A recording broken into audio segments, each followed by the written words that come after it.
Hi, greetings. It's me, Dr. Paul Gerhardt, and today I want to talk about some key terms related to having successful human relations. So, in this video, I'm going to talk about a few things like personality, stress, learning, and perception. And you may think that's an interesting group of topics to talk about, but they're all kind of interrelated, and hopefully after watching this video and really thinking about the concepts here, you'll really understand why personality, stress, learning, and perception are all key factors of having effective human relations skills. So let's get right into talking about these concepts.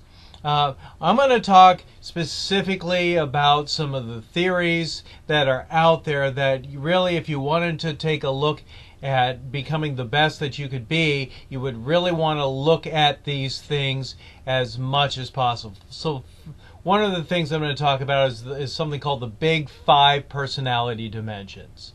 I'm going to talk about the benefits of understanding and identifying personality profiles. You know, once you know yourself and understand yourself a little bit better, you could better understand how you interact with other people. I'm also going to talk about stress personality types. You've probably heard of these already, type A and type B. We're going to talk about the causes of stress and ways of controlling it a little bit. And something that we don't talk about enough, learning styles. And each of us has a preferred learning style. When we understand our learning style, we can interact with each other a little bit better. And then I want to talk about 6 biases that affect perceptions, and then go into first impressions and how they project a positive image. So, personality. Here's what you need to know. Personality affects our moods and influences our behavior, and it really is a good predictor of job and life performance. We are who exactly we are, and when we understand our personality type, we can better manage our own selves. Stress is one of those things that is affected directly by personality.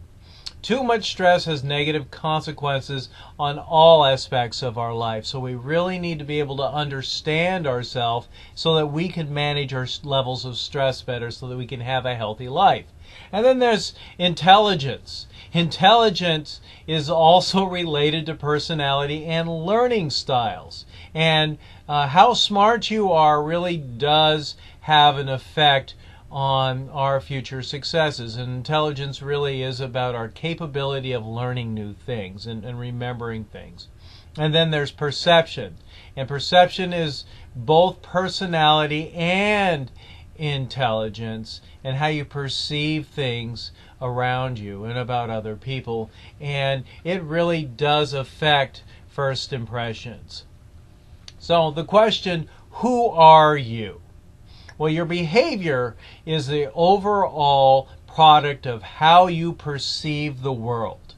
And it really affects your interactions with other people. Now, intrapersonal skills are the foundation of everything in your experience of life. And we're always relating things as it relates to our relationships. Take a minute and really reflect on who you are. I double dog dare you to just write a few statements that you could share with other people about your personality type. And this is an important assignment to do if you really want to understand yourself, because sometimes you may think you know yourself, but until you sit down and actually ask yourself the question, who am I? You may not be able to operate as effectively as you can. Let's talk about personality. Personality really is a stable set of traits that help explain and predict individual behavior. It's about who you are inside, your mental makeup.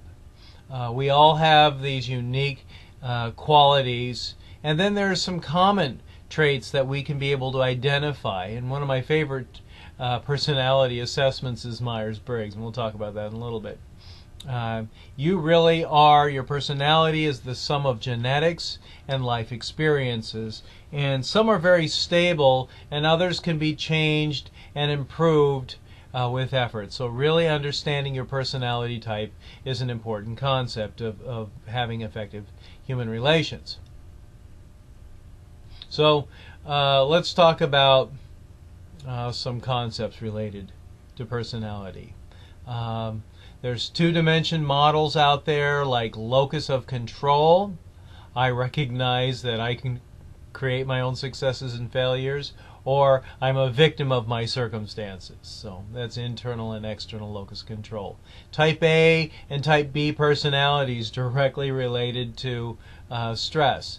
Big Five personalities really is about 5 qualities. We're going to talk about these related to your personality type, and each of them affects your success. And then we'll talk a little bit about Myers-Briggs indicator, which is a cool tool for you to really understand yourself a little bit better.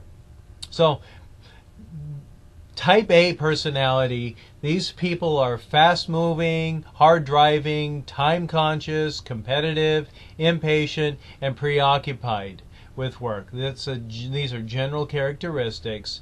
And so if you are fast-moving, hard-driving, time-conscious, competitive, impatient, and preoccupied with work, generally speaking, you are a Type A personality.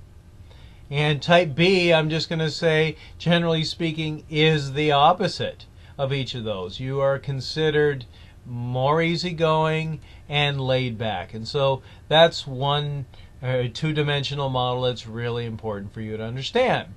Are you Type A or are you Type B? Another thing that gets a little more complex, but it's a simple model with 2 pieces to it, is locus of control.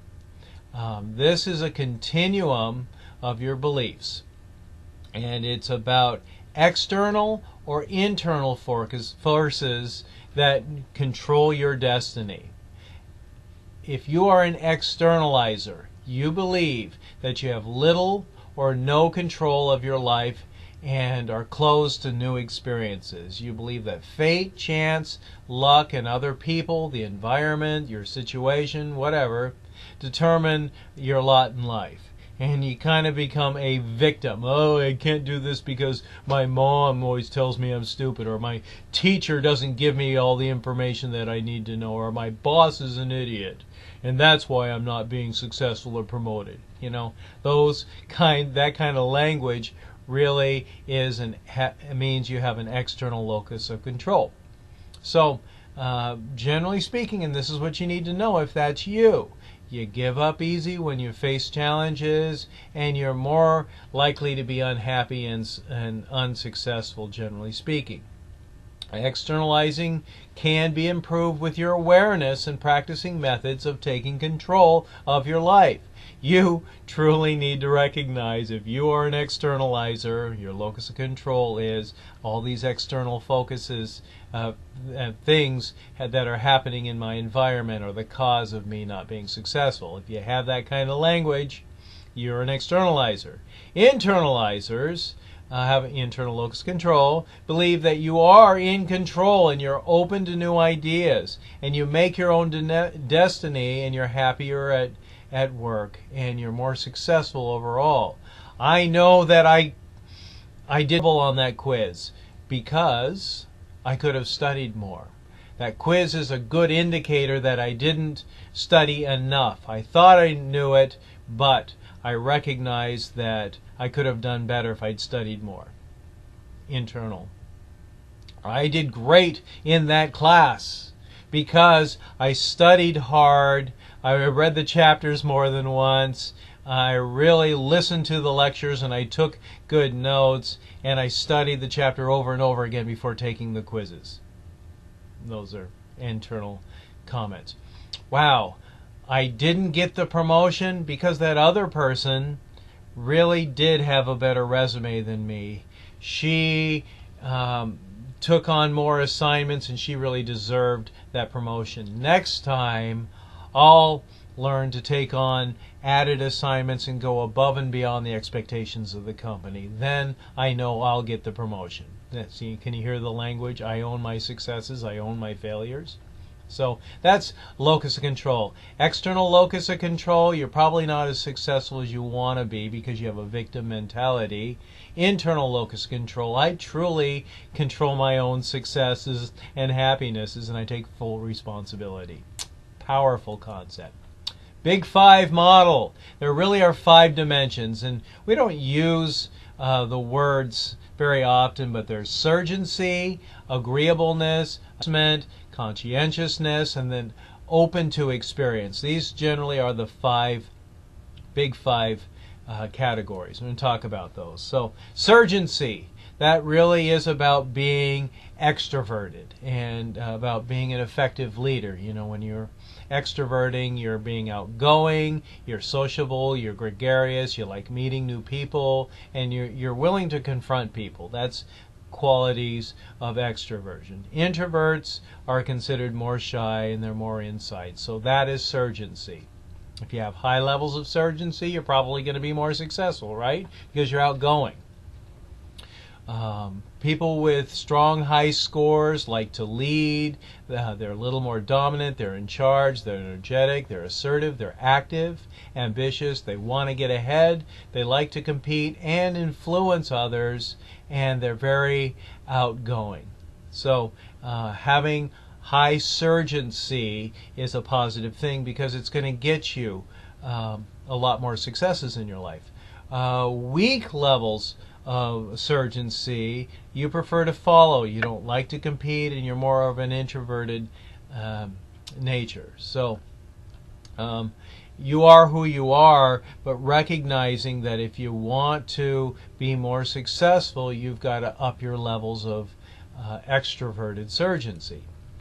So the second thing in the Big Five model is agreeableness. This is about how well you get along with others. People with high scores are good-natured, they're warm, they're easygoing, courteous, cooperative, tolerant, compassionate, friendly, sociable. Good qualities. So that's agreeableness. If you have low scores or weak levels of agreeableness, you're considered cold, difficult to get along with, uncompassionate, unfriendly, unsocial. And it really has to do with your likability. Adjustment is the third quality of Big Five. Adjustment really relates to your emotional stability. People with poor adjustment are often classified as narcissists and tend to cause problems.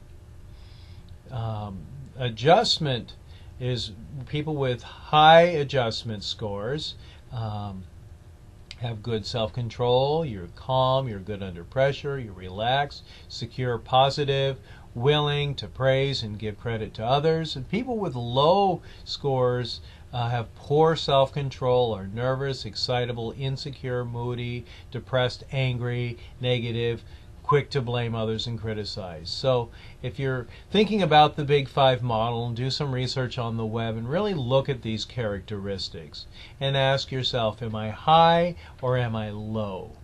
Being high in each of these Big Five categories can help you be more successful in your life. It's a really cool model. Conscientiousness is the fourth factor. And people with conscientiousness traits, this really is about related to your achievement. It's the continuum of your responsible behavior, and it's a good predictor of job success. So being conscientious is a very, very good quality to have, and it's what employers are looking for. If you are conscientious, you are highly dependable, you're persistent, you're credible and believable, you conform in the right times, you're organized, you work hard, and you're the kind of person that goes that extra mile. That's conscientiousness. People with low scores or low levels of conscientiousness are seen as not dependable. They give up easy, they can't always be trusted, they don't conform very often, they're disorganized, and they only do what's required with nothing extra. If you hear of these characteristics about conscientiousness and you think you're in the low area, you might want to think of creating a plan of action to be able to be high, because people are perceiving you as not being very dependable or only getting by, and that doesn't, hopefully that doesn't sound like good characteristics to you to have. So be more conscientious. It really is an excellent predictor of your success. Openness to experience is the fifth big five characteristic. And that is about being open to change and willing to try new things. If you're high in openness to experience, you're imaginative, you're intellectual, you're open-minded, you can work autonomously, and you're creative. If you have low levels of openness to experience, you avoid change and you don't like new things. So really think about your big five dimensions. Look it up, do more research on it, and create a plan of action so that you could have higher levels of these big five dimensions. It really is a cool model to understand. So it really is important to be able to understand your personality type. I highly recommend that you Google free MBTI, that's Myers-Briggs typological inquiry, and it's a test that really helps you understand yourself. And when you're taking a Myers-Briggs test, connect with a Myers-Briggs practitioner, a certified one, to get the best results and to understand yourself. Great investment. Or you can take a free online one if you want. But really understanding your personality type can help you be able to understand who you are and make the right adjustments. And you need to be able to understand what to look for. And I'll try to do a video later on Myers-Briggs, because it really is a great model. But look it up. Start doing some research. If you take the free online test and it gives you your 4 letters, Google those 4 letters and search for ideal careers of your personality type and ideal relationships, and then look up famous people. You could even look up Bart Simpson's, the cartoon character's personality type, and it's interesting because there's a whole science behind personality types, and you could figure out your ideal job. If you're in a job and you're not happy now, it probably is related to a mismatch between your personality type and the fit for that job. Some people just do better when they are working in alignment with their jobs, their personality type with their jobs. So let's talk a little bit about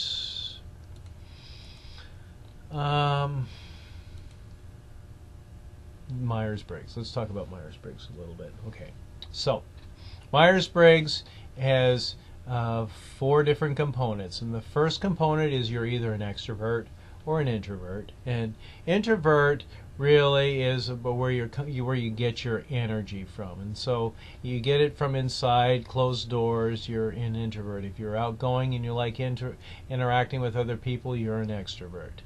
Sensing and intuiting, and intuiting we use N, and sensing we use an S. And so for extroverting and introverting you use E and I. So sensing, you like concrete facts and you focus on the present. And intuiting, you like abstract things and you talk about future possibilities. And so you can hear these characteristics when you're listening to how people talk, and you can go, oh, this person is a sensor, because they're talking about the present, things in the present, generally speaking, in the here and now. Thinking and feeling is the third dichotomy of Myers-Briggs. And the people who are thinkers, that's a T, are objective, logical, analytical, and detached.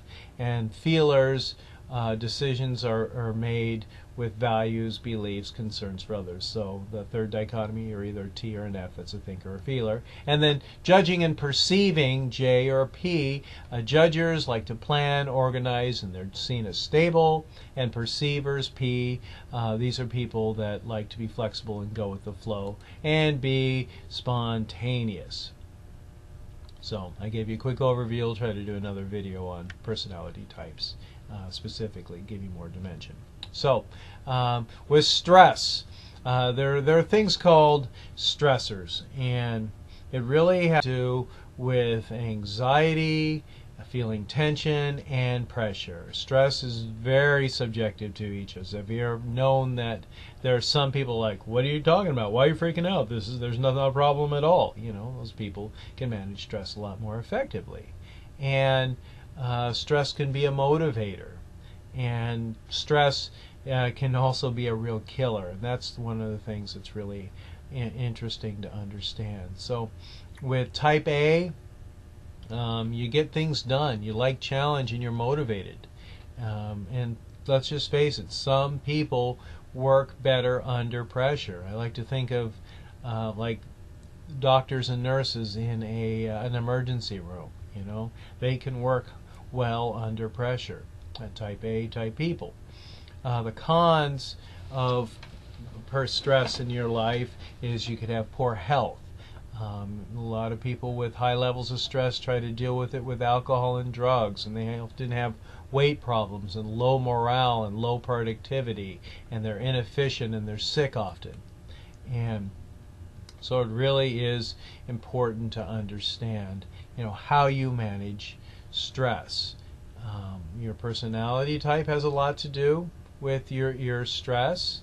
The organizational climate, where you work. Are there high levels or low levels of motivation, and what's the morale look like in your organization? How your boss interacts with employees has a lot to do with it.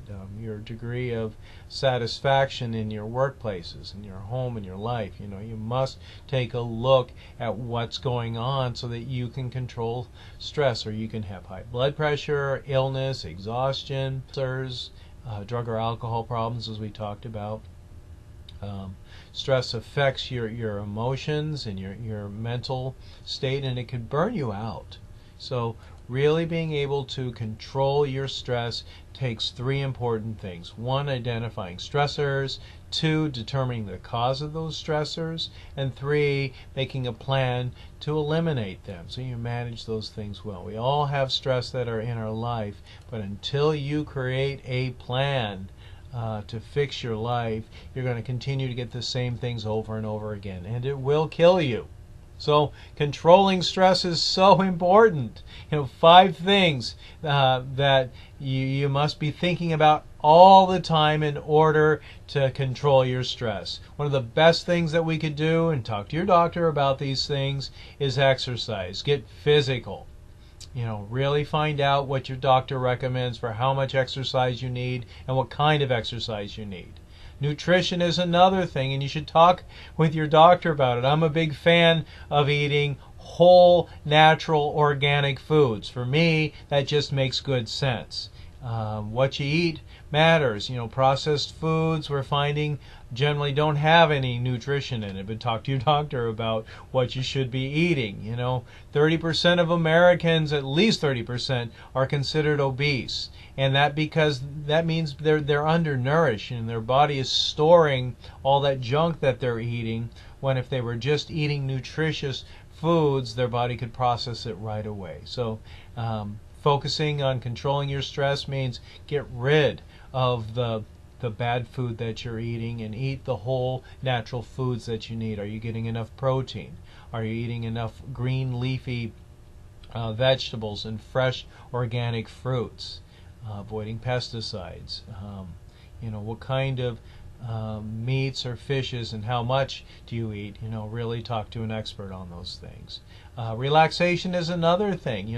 Bodies need sleep, and some of us can live off of 5 hours of sleep, and some people's bodies absolutely needs 8 hours of sleep. So that means you got to get enough rest too, and so when you got to take breaks on a regular basis, we know that. And you got to take vacations and do things that help you get enough relaxation. Sometimes it's just stopping and clearing your mind. Some people do meditation.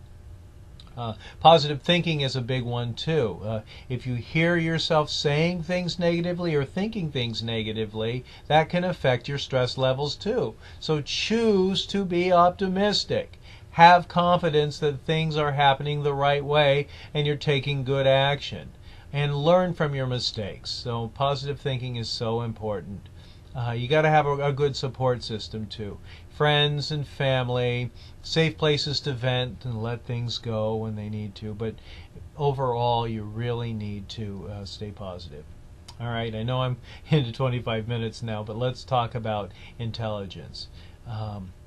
Intelligence really is your capacity to learn new things.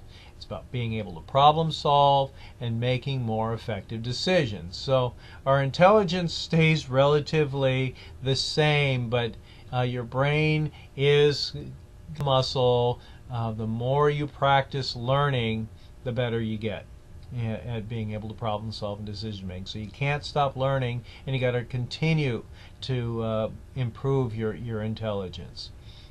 Intelligence is a strong predictor of your success.